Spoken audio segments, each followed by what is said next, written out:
আজকের কবিতার নাম জীবনপঞ্জি।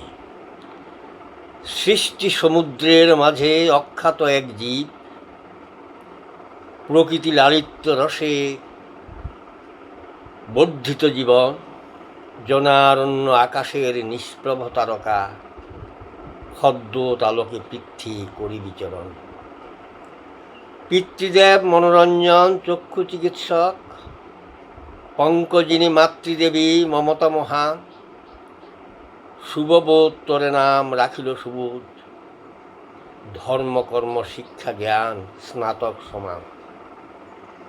ধর্মপরায়ণা ভার্যা অসীমানন্দিনী, অসীম নিসর্গ সুধা আহরন্তরে, স্বামী সহায়িকা সৃষ্টি সৃজন বিলাস, কর্মময় জীবনের কর্ম অবসরে। 1953 সন 19 জুলাই, সজীব গ্রহের আলো স্পর্শিল আমারে, কালচক্রে জীবনের হল রূপান্তর, সৃষ্টিকে দিলাম তুলে নৈবেদ্য আকারে। নমস্কার।